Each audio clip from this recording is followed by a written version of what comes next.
3 Town Hall 15 base layouts that completely break opponents' attack plan. One for ranked, one for war, one for farming.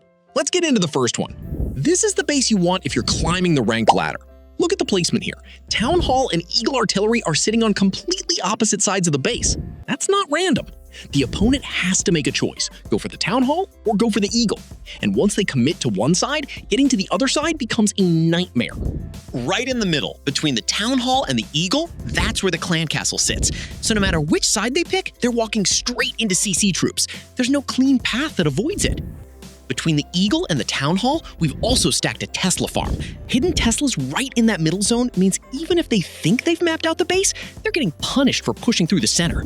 Now, watch the spell towers. One sits near the Town Hall set to invisibility, so the second enemy troops get close to the Town Hall, it disappears for a few seconds. Their troops get redirected, their pathing breaks, and that confusion alone can save the Town Hall. The second spell tower is on the north side, near the Eagle Artillery, set to poison. That slows down anything pushing from the Eagle side while chipping away their health the entire time. All 4 heroes are stationed around the Town Hall. That's your last line of defense, and it hits hard. Here's something a lot of players miss. The main defenses are spread out specifically so the opponent can't get full value from equipment like Giant Arrow plus Rocket Backpack or a well-placed Fireball. You're not giving them a jackpot target. And because builder huts are placed right next to those main defenses, if the opponent does land an ability on them, your builders are already on site doing repairs mid-attack. The heavy traps are positioned exactly where Royal Champion charges are most likely to land, so it can punish the charge before it can do real damage. Spring traps are lined up along defense-targeting troop pathing to break up ground pushes. Air bombs and seeking air mines sit in front of the main defenses, so Electro Dragon and balloon attacks get shredded before they even reach anything important. And one more detail, storage buildings are placed in front of Monolith, Inferno Towers, and the Expos. High HP storages act like a shield, soaking hits so your real defenses stay alive longer. If this kind of detail in base design is what you're here for, smashing that like button helps this channel grow, and subscribing means you won't miss the next one. This base forces a guessing game on attack, punishes the center, and protects your trophies when it matters most.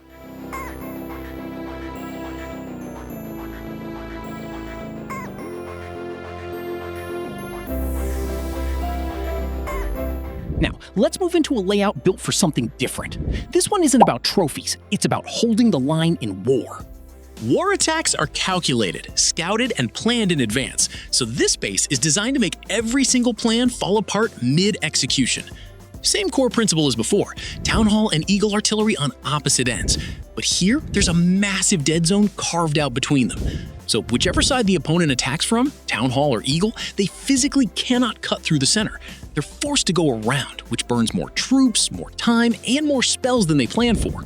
Both spell towers are stationed around the Town Hall. One poison, one invisibility. Poison slows and damages anything pushing in. Invisibility makes the Town Hall vanish right as troops close in, scattering their attack.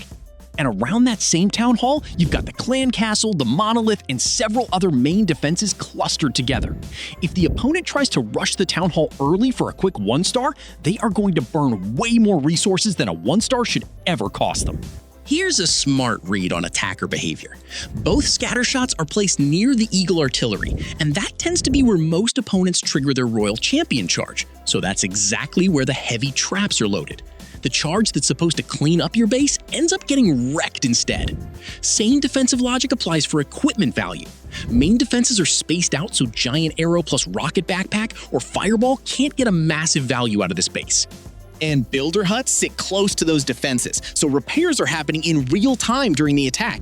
Spring traps are placed across the ground troop pathing. Air bombs and seeking air mines are stacked in front of key defenses to handle Electro Dragon and balloon pushes before they get anywhere close to your core. And just like the ranked base, storages are fronting your high-value defenses, Monolith, Inferno Towers, and Expos, absorbing damage that should be going toward the buildings that actually matter. This is the kind of base that makes scouted attacks fall apart in execution. If solid war bases like this are useful to you, this is a good time to hit subscribe so you catch the next set of layouts. That's a war base built to hold stars.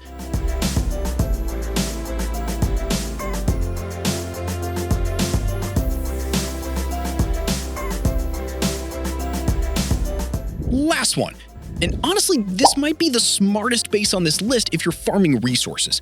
The whole philosophy flips here. Town Hall sits dead center because the Town Hall itself holds a chunk of loot. You want it protected, not exposed. Surrounding the Town Hall, every storage building, and that's intentional because the Giga Inferno covers that entire radius. Every single storage is sitting inside that defense's coverage zone. Both spell towers are tucked in among the storages, both set to poison, so if anyone manages to get this deep, they're getting slowed and chipped down the whole way through. Now, here's the part that makes this base work so well against current meta attacks.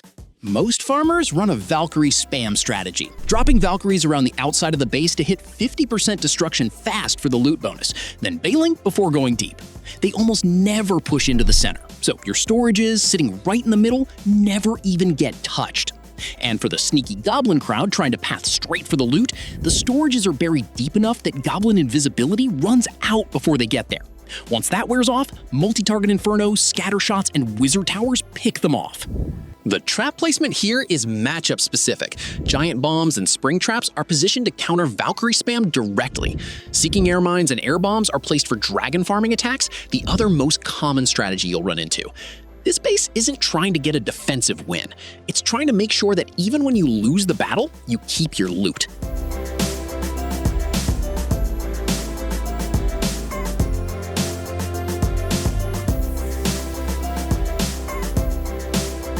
That's all three: ranked for climbing, war for holding stars, farming for protecting your resources. Drop a comment and let me know which one of these three you're running right now. And tell me what Town Hall level you want next, because the next base series is already in the works. Subscribe if you want more layouts like this, and I'll catch you in the next one.